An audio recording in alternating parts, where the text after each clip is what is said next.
Brian Lair on WNYC, and during this membership drive, one of the things we're doing is a series at the end of the show that we're calling Spring Cleaning. It's about organizing your stuff and your life in 6 different ways over 6 different days. Today, we're going to talk about paperwork, the physical documents stuffed in filing cabinets, desk drawers, and kitchen piles. Do you still need those Con Ed bills from 30 years ago? And the digital files scattered across our laptops, desktops, phones, and the cloud. And we're joined again by Kaitlyn Wells, a senior reporter at the New York Times product review website Wirecutter, who has some practical tips for getting your documents, physical and digital, under control. Hey, Kaitlyn, thanks for coming on with us again. Hi, Brian. Thanks for having me back. Starting on the physical papers, what's the best way to get started without panicking when you open that old file cabinet and you see what's facing you? Well, Brian, I have to admit this is something I've always struggled with, but in the process of improving my own system, I have developed these tips.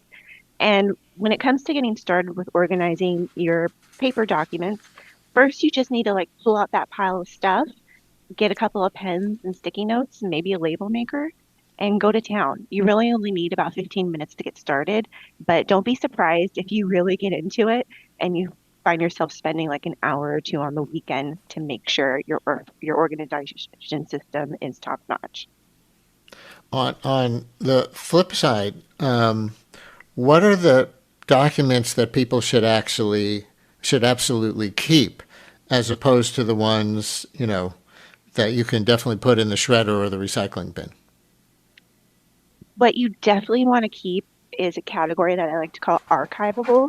And that's your irreplaceable stuff, such as birth certificates, deeds, immigration paperwork, and estate plans. So you never want to give those up. And a really good place that you can keep them is actually in a fireproof safe. How about the action pile, as you call it? Bills to pay, forms to sign, school paperwork that can't get lost. Do you have a recommendation for organizing the documents that are temporary and need action, but not allowing them to become clutter and get lost?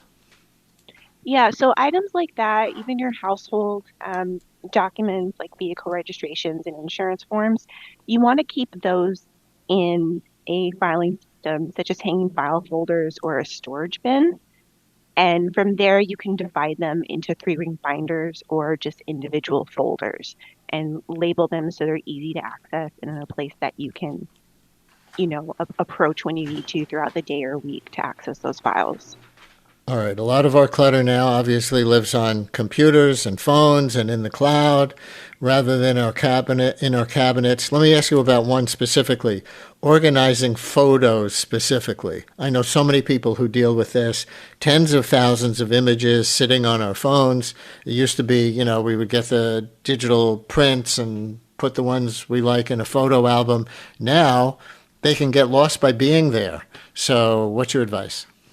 They definitely can get lost. The best way to go about organizing those photos is you want to label them just like you would label your print documents.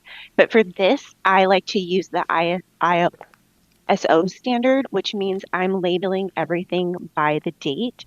So year, month, day, and then I give it a specific name, such as wedding anniversary or birthday party. And then I add tags to each of those photos as well, so I can easily sort and search them later. So say if I want to find all the photos from my son for over the years, I have them labeled as his name. But if I want to get more nitty gritty, then I'll have certain tags that are just for his birthday. And by labeling them as such, I can easily hunt down what I need without having to remember, oh, what date was that party actually on? Because it's usually not on his birthday. Aha. And I know when you come back tomorrow, we're going to talk explicitly about organizing and digitizing memorabilia that maybe you want to convert to digital. But just give us in our last 15 seconds, if you have one, a basic approach for organizing all that stuff, your hundreds of thousands of emails or other documents that are in the cloud. When they're in the cloud, it's the same system. You want to do the same month or year, month, day formula and then divide them by separate folders so they're easier to search through later. All right. Kaitlyn Wells from the New York Times Wirecutter.